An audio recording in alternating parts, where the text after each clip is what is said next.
Big up Atozy, big up Atozy. New video from Atozy featuring one of my favorite UK fucking IRL streamers, HS TikTok. Quote, alpha male TikToker is now broke. So let's hear what Atozy has to say about HS TikTok. HS TikTok is a laugh, man. I like him, man. Proper good troll. This self-proclaimed alpha male TikToker now claims he's broke after, I guess, lying and flexing a little bit too much on social media. So it would appear that the kick streamer and TikToker is now running out of luck after claiming he won't be able to repay the thousands of pounds it costs to extradite him back to the UK. Yeah, so did you hear about the story? So some of you guys know HS TikTok was in trouble with the police because of that car crash that went viral a couple of years ago. So I think he was in the UK one time a couple of years ago driving a McLaren around, and he ended up crashing it into a lamppost or something, right? He writes it off and then he just takes off and goes to Dubai from there. He leaves his friend at the scene, injured and shit, and just kind of gets on the next plane and heads off to Dubai. And it turns into some big scandal. The entire time, I didn't know, but the entire time that he was in Dubai, a warrant was out for his arrest. So the moment the crash happened, a warrant was out for his arrest. He just didn't come back. He just stayed out in Dubai, went to Ibiza, had a good time, was going back and forth from Ibiza to Dubai for the whole 2.5 years, wherever he was away. And then I guess he finally then decided to come back.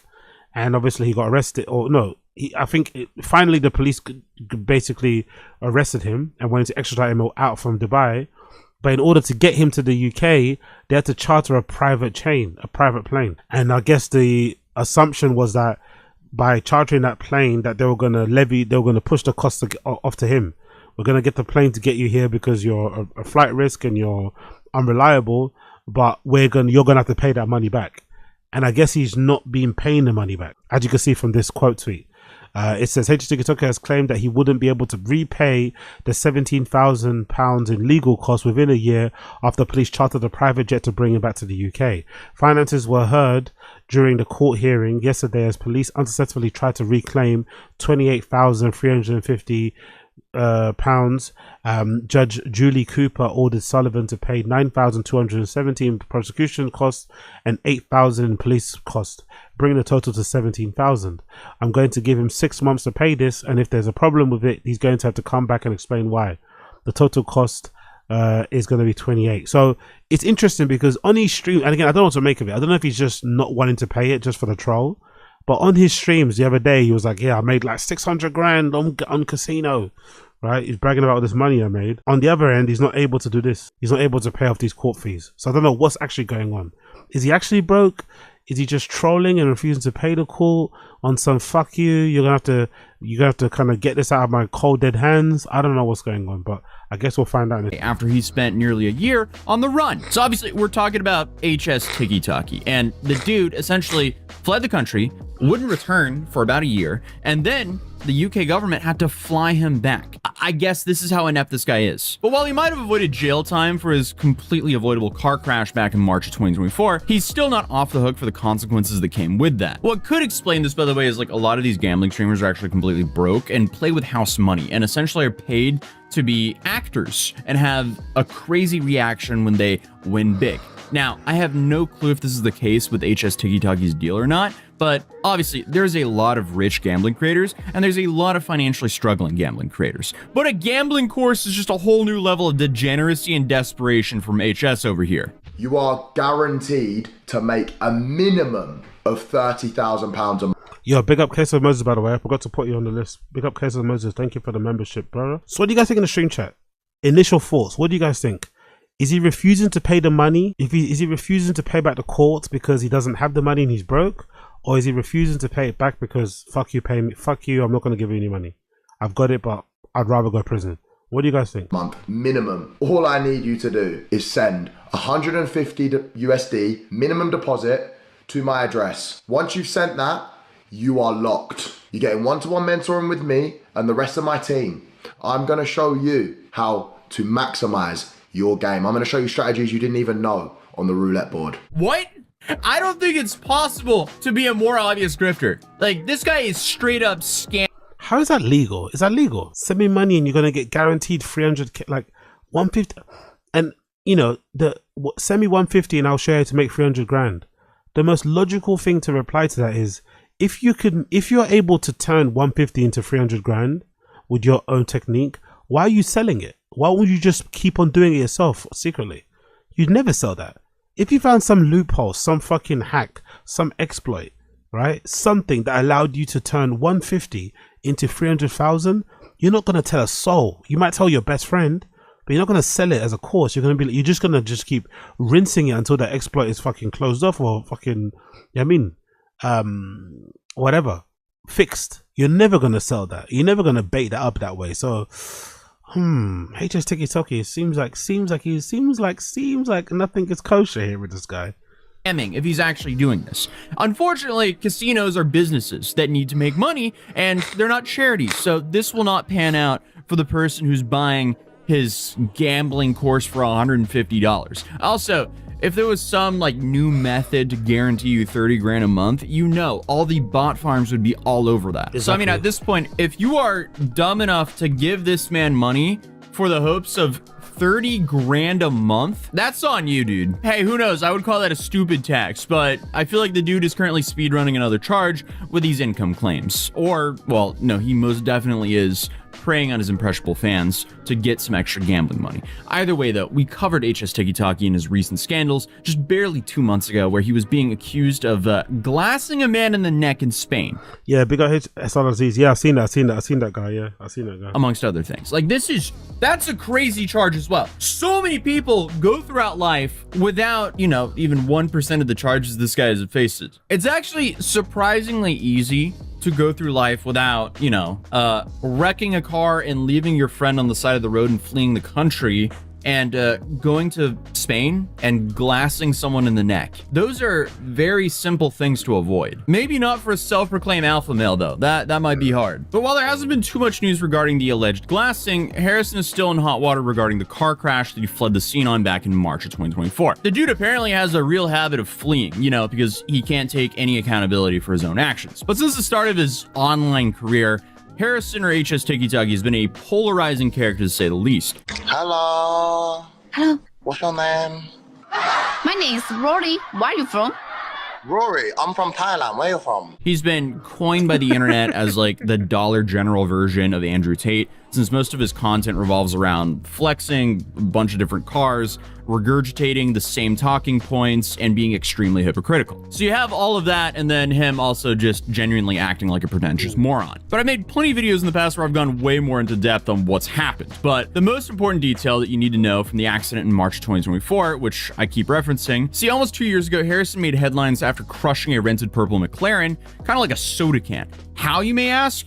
Oh, by losing control on a straightaway and ramming it directly into another car. Apparently, the dude is heavy-footed and has no idea how to drive. Thankfully, no one was like seriously injured. To be fair to him, though, I think every content creator, influencer person who's had a McLaren has crashed it. I don't think there's been many prominent influencers who've had a McLaren and not crashed it. Most influencers, most content creators just can't drive, I don't think. I don't think they can drive or they know how to drive those type of supercars. So it's just one of those things across the board. I wonder if some of these car companies have noticed this, though. I wonder if some of these car companies have noticed the prevalence kids who buy these cars but can't drive them. And I wonder if we're going to see in the future more new models that handle maybe a little bit more, that are easier maybe to handle, if that's a thing. I wonder if that we'll see that as a thing.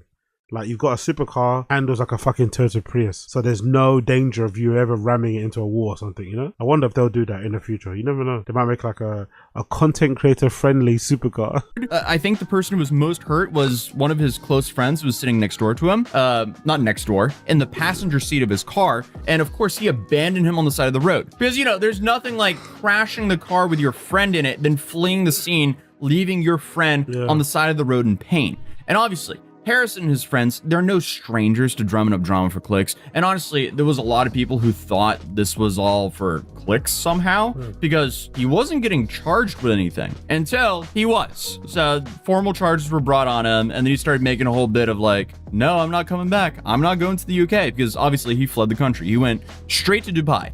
And he bounced around from Dubai to Qatar, and I think to Spain as well. But obviously, he was actually wanted by the UK, even though a lot of people thought it was a joke at first. His mugshot went super viral, and he was essentially just on the run from the UK for a whole minute. And by a whole minute, I mean pretty much a year. Because he was expected to appear in court in November of 2024, but never showed up. He also apparently said that he never was made aware of the court date, but I have to assume that he knew that he was in trouble at the very least. So I don't know what he's thinking there. I'm in talks now with like the lawyers and the police now that I'm aware that I needed to go back. I wasn't actually aware that I had a court date. But obviously, as I mentioned earlier, he bounced around from Dubai to Qatar to Spain. But Harrison failed to appear in court for 12 months after the crash, travelling to Dubai, Thailand and Spain, where he continued to make social media content. The court... It's kind of hard, I'm not going to lie. It's kind of hard though, isn't it? Because you know, once you get into the system, you know they're going to long it anyway, right? You know they're going to long it when you get into the system. So why not during the time when you're at your peak virality? Because he was peak viral. That was when his name was ringing bells. He was going viral for all the dumb things you were saying on social. So why not try to make the most out of that time that you're viral post car crash and try and be as far away from England as possible, make your content, make your money. Then when you're done and that year is over, you can then come back, you know? But you've made a bunch of dollars. So it might have been the right thing to do. It might harm him long term still, but in the short term, it was probably the proper gamble to take. Previously heard. Oh my God. No. No. Actually, no. No. Get that away from me. Wait, I've got something to say. What? I'm never getting in a car with you again, bro. Yeah, because you drive like an absolute inactive, untrustable maniac. Honestly, I will say, bro, sorry, innit? Like, yeah, nah, for trust. real. Like, trust on Absolute. the activeness of that apology, bro. Yeah, come on now. Almost a year. He posted about, you know, places like Dubai, Qatar, showing off his new Lamborghinis that are totally not rented. And of course, HS just continued lying for attention. He posted a fake mugshot. He pretended to be an Essex while he was clearly in Qatar. And then he was turning himself in tomorrow. And obviously, he kept running his mouth about how none of this was a big deal, that he didn't actually crash the car, and so on and so on. He, according to him, he was not the driver. But obviously, he kept posting casually like it was any other day. More supercars, more random flexing of his luxury lifestyle. And the dude is just a serial liar. Like the McLaren, he claimed he bought it. That was rented. It seems like all the cars he was using in Dubai and Qatar, they were also rented. So I wonder if you got any sick photos on Instagram of the private jet that he had to be extradited back on the UK on. I kind of like that. I kind of like the rented car flex. I'm not going to lie. I kind of enjoy the whole influence of rented car flex because we know it's rented. They know we know it's rented, but they still pretend like it's not rented. I quite like that game, you know? I quite like that game of acting like all of these Lambos are yours, you know? It's like, because we know they're doing it for the content and for the clicks and the views, and they know that we know. But you still have to do it anyway, you know? Just have to, you know, crop out the handcuffs from the picture. Because obviously, he's a public figure. He can't run forever. But I guess while he was in Spain last August, it was alleged that Harrison got into an altercation at a nightclub and actually glassed a man in the neck so brutally they had to be rushed to the hospital. Which is just insane. I covered the story when it first broke, and multiple news sources have cited him as one of the people involved. But there hasn't really been any official, like, legal follow-up that I could find beyond him being extradited back to the UK. And believe it or not, for some reason, authorities thought the best way to get him back to the UK was on a private jet. Like, imagine crashing a supercar, then running from the law for over a year, and when you're finally caught, they charter a private jet for you instead of the cheapest seat possible on EasyJet. That's what he deserves. But as we know, governments love spending taxpayer money on the dumbest stuff imaginable. So I guess it's the PJ that has a lot of the UK taxpayers pissed off completely, since Harrison says he will not be able to pay the money back it cost him to bring him back to the UK, which is most likely BS. I would hope, at least, since one could assume that he's been making good money as he flexes so much. But also, who knows, as he might actually be broke like he claims. That could explain the stupid gambling course. But I mean, the PJ still does not make sense unless they think he's a danger to the... I think the PJ is easy to understand. Most likely, the day they wanted to get him out of Dubai and back to the UK, there probably wasn't enough flights, or there probably weren't enough, you know, there probably weren't any available flights. And considering his inability to come back and, you know, but adhere to the warrant, they were probably worried if they missed that window that they would never get him, they would never get that chance again. So they just bought the private jet. You know what I mean? And maybe some of them also incorrectly believe that he's this big baller guy. But I think it was a fairly easy to understand why they booked the private jet to get him back. You know what I mean? They were probably afraid he would never come back again. But come on. Like, I guess a good chunk of his content is him boasting about his fighting skills and then, you know, getting into awkward street fights with other TikTokers. but if they actually believe he's a danger to the public, I have some land on Jupiter to sell them. But what didn't go his way were the charges that he pleaded guilty to on October 24th. For dangerous driving and driving without insurance, and that ended up landing him with a suspended prison sentence, meaning that he's not out of the woods just yet. So essentially he got 30 days of rehabilitation, 3 months of an electronically monitored curfew, and 300 hours of unpaid work, which I guess is like volunteer hours or something like that. And he's disqualified from driving for about 2 years, which after that, he then has to take an extended driving test, which he definitely needs. And by suspended, I guess it just means if he messes up any of the terms of his probation, that 12-month prison sentence then starts. But I guess the most interesting part of this whole situation came during his court hearing a week ago when Harrison claimed that he wouldn't be able to afford to pay back the £17,000 that they were asking him for legal costs or for the extradition costs of bringing him back to the UK. And that's kind of funny because he's been streaming since, and most of it's been gambling with a lot more money that he says that he doesn't have for the jet costs. And they're not even asking him for the total cost. Apparently they initially tried to reclaim £28,000, but then Judge Julie Cooper only ordered Harrison to pay $9,270 in prosecution costs and £8,000 in police costs, bringing the total bill to about £17,000. And she said in quote, "I'm going to give him 6 months to pay this, and if there's a problem with that, he's going to have to come back and explain why." And honestly, he might have some explaining to do, since he's been posting videos himself, claiming he has a foolproof roulette strategy that will earn him $30,000 a month guaranteed. You are guaranteed to make a minimum. So the way he's paying back his legal fees is by running this roulette scam and getting his fans to pay his legal fees, indirectly, essentially. Fair enough. Of £30,000 a month minimum. All I need you to do is send 150 USD. Once you've sent that, you are locked. Okay, dude.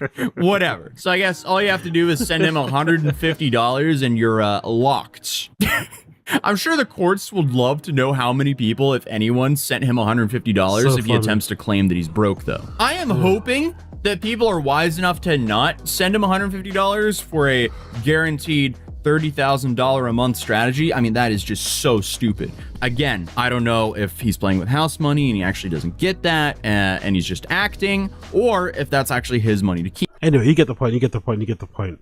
Let's see how it plays out. It was an interesting revelation, though, because you either believe two things. You believe one of two things. Either HS Tiki is not as rich as he says he is because he couldn't afford to pay back the 19 grand that he was meant to pay back in court fees and shit, or he has the money but just would rather not pay it and is basically saying he doesn't have the money but it's tied up in crypto or whatever else it may be, and he's waiting until whenever. Maybe he gets put in some sort of payment plan or whatever to pay off little by little instead of paying off in a chunk. I don't really know. Either way, interesting story to follow. Let's see how it plans out.